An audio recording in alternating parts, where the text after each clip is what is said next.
just, I haven't used the form per se. What I do before is just to send it through car. I mean, to say I'm a member of car, and I just send the signature and stuff to car. I uploaded the documents. So with Legito, can you go over just simply the first step and the basic step that one has to do when they start using these forms? Well, I mean, I think the first thing that most people do is usually a representation agreement for a seller, right? Uh-huh.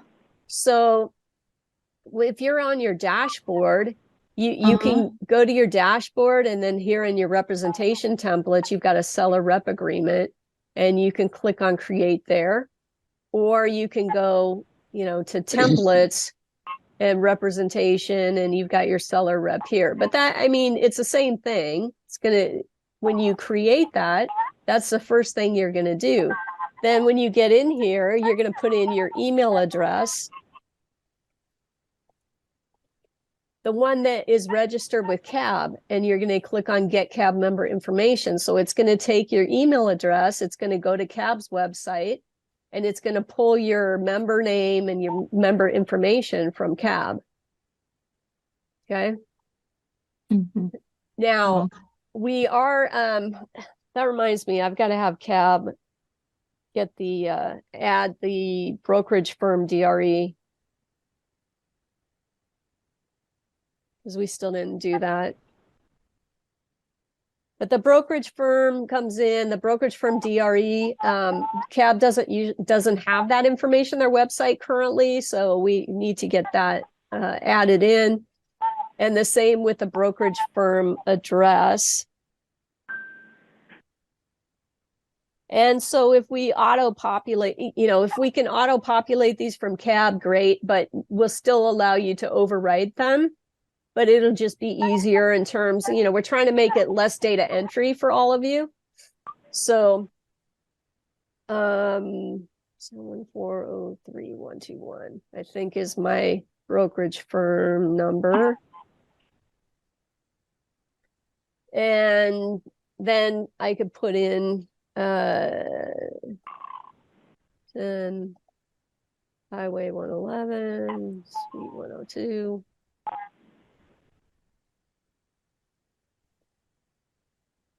Palm Desert, and 2260. Okay.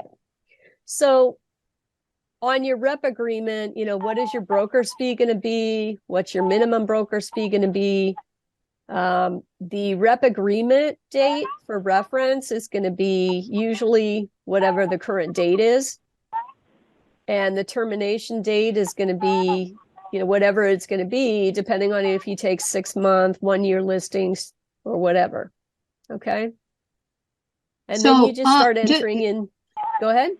Yeah, the representation, the date for reference, is that the date that you created the documents, or is that the date that they signed, that the client accepted it? Well, the date for reference is exactly that, so we don't have to worry about if they sign it today, tomorrow, or it's not an effective date, it's a date for reference. So I usually default this to either the date that I'm doing it, or if I'm doing it at night or on a weekend, I might date it the following day or the following business day.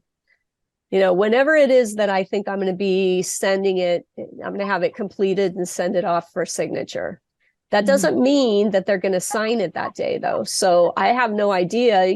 Some sellers are going to sign rep agreements the same day, and other sellers are going to take 2 weeks or more because they want to have their attorney review it. Yeah, but because you use it for reference in every other documents that you are going to use, so it's kind of well, exactly. And that's why we want a reference date, because it's only for reference, but that way it's not a date that we have to guess in the other documents. Like, I don't have to guess when the seller signed this sign the rep agreement. I can send him a rep agreement, a seller's disclosure, and entity authorization all at the same time. The entity authorization references the rep agreement and has a date. If I control the reference date, then I can put this reference date in both of those documents at the same time, and I know what that's going to be. And it doesn't matter when the seller signs. Does that make sense? Yeah, thank you. Sure. So then as you're going down, you're entering in the business name. Who's the seller? Is your seller, and you can see that when you click in these fields, you're going to get help over here. So the business name could be, Jack's Bar and Grill, Sam's, Sailing, whatever. And your seller, if the business is a business entity, okay, if it's a corporation, then your seller is going to be the corporation. Or if the entity is an LLC, the seller is going to be your LLC. So the seller is going to be whoever owns the business assets. Okay, which is not necessarily the contact person unless they're a sole proprietor. Okay. So then we have a business type, address, city, state, phone. Now, one thing that you will notice is when you're authorized signers, your primary authorized signer, your first one is going to be your contact person that you're dealing with. So if you're dealing with Bob Smith, then Bob Smith is going to be your authorized signer more than likely if he controls the business. Even if he's a corporation, he's probably president of the corporation or whatever. So you need to get his title. His title, if it's a sole proprietor, you want to be dealing with the owner. And if it's LLC, then you're probably going to have a CEO or a president. Same with a corporation and so forth. Okay. And you can add more signers. If you're dealing with a partnership and both partners need to sign, or you're dealing with an S corporation or an LLC that has multiple members where, 2 or more need to sign, you can just click to add authorized signer. It's going to give you another set. Okay. And if you don't need them, or, your entity authorization form gives one person a proxy to sign all of the documents related. So if you added an authorized signer, you don't need them, you can get rid of it. Just hover over the X, click the X, and it'll get rid of that. Okay. Okay.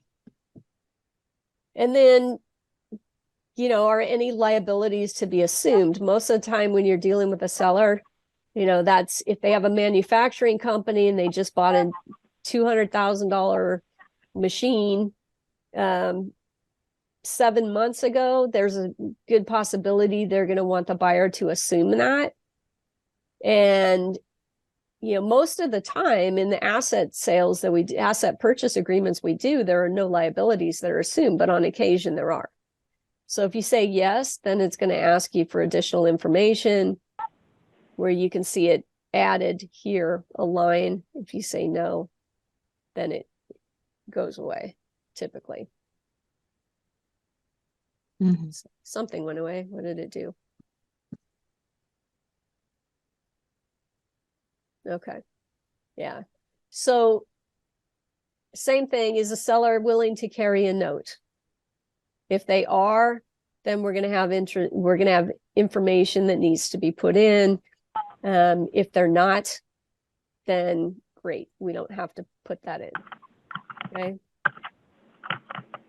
So a lot of this, you're just answering the same questions that you would when you, let's go ahead and save this, even though it's not complete. You can, at any time, you can save it, you could do a print preview, and it's always going to show you information that's missing. Which some of it, you may not have the answer yet, some of it you will. Okay.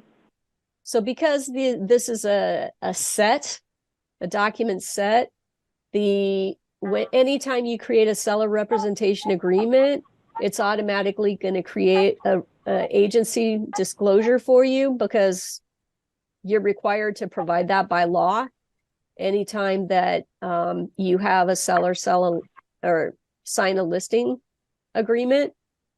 So we want to make sure that you have that, you don't forget it. So that's why it gets created at the same time. But you can see in the rep agreement here, all of these little highlights with, yellow highlights with a dot, that's just information that hasn't been entered yet. And so as you're going through, once you enter all your information, you do a print preview and you look at this. And if you see any of these yellow dots, oh, okay, I missed something. Let me go back and fix that. Or I missed something because I don't have the answer for it yet. Let me go back and get the answer for it. Okay. Mm-hmm. So I was talking about updates that we make to the contracts. So you can see here, paragraphs 20 and 21. Those are recent additions that we made to these forms that are not in the PDF, the fillable PDF versions. And these are both there to protect you as the broker, because at the end of the day, the representation agreement is the only document that you have that is between you and the seller, that you're an actual party to. The purchase agreement, if they use a cab purchase agreement, great. But if the buyer has an attorney draft a purchase agreement, the buyer's attorney is not going to put any protection in there at all for the broker. So we want to make sure that the broker is protected as much as possible, the representation agreement, and then the confidentiality agreement. Because those are really the only agreements that we have as brokers between us and the buyer, between us and the seller. Okay. So you can see here, you've got your agreement date, your rep termination date, and your agreement date for reference only. Okay. So that's really the starting point. And once you have that, we can do, Bob's Bakery or Bob's Baked Goods. Yeah, then you can save it and you can go back to it anytime. So exactly, isn't it? Yeah, exactly. You save it. So let's say I save it here, and I can go back to my dashboard. So that'll take me completely out.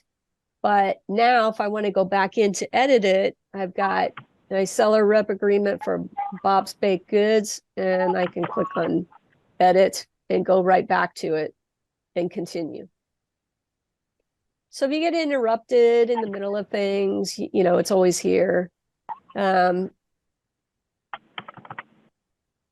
We can set this to July, or a lot of people do year-long listings, so we'll make it a year.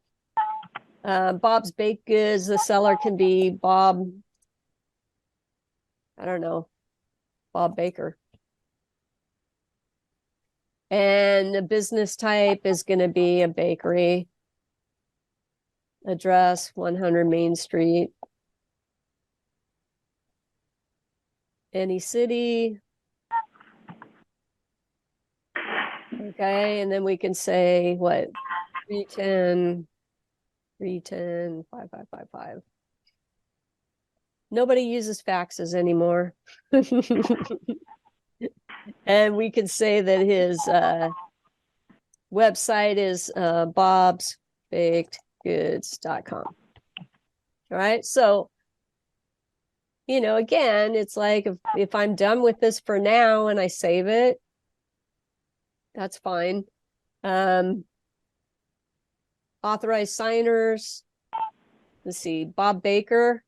Nope, I did it wrong, because Bob Baker is is the sole proprietor. There you go. If it's an LLC, then it's the LLC that has to be the seller. Okay. So down here, authorized signers again would be Bob Baker. And you just keep going. Now you can copy and paste from up here if you want to. So do that to save some typing time. Phone, same thing. And we'll say NA there. And then his email, did we put in an email up here? Nope. Okay, so his email will be bob@bobsbakedgoods.com. Okay, so now if we take a look at our document, at our actual purchase agreement, or rep agreement rather, you can see that now Bob Baker is here and it's ready for his signature. As we go down to the rep agreement, now we've got this information filled in at the top. So I didn't put anything into the broker's fee or minimum fee yet, or the listing price. So now I still have some things that need to be completed there.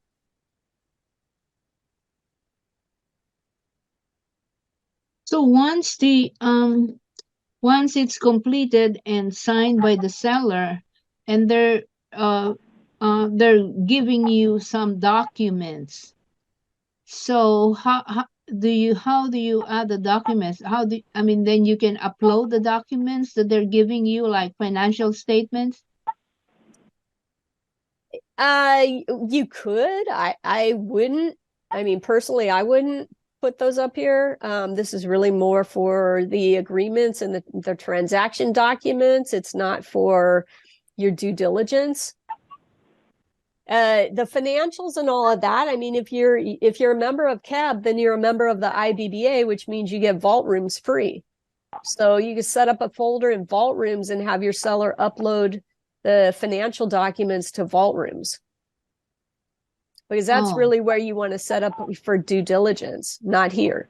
This is just for your transaction agreements and your transaction documents, your seller disclosure, buyer disclosure, amendments, everything having to do with the documents, but not the due diligence. So you have to have a separate one, I mean, for the the due diligence. And when you want to send some of the due diligence document to the client, you don't use this, you don't use Legito? You don't send. So if you're using vault rooms, then you don't send documents to a prospective buyer. That's the beauty of using a data room like vault rooms. So the seller uploads all the financials in vault rooms. You can set up folders and organize it so that you have tax returns and you have financial statements and you have maybe,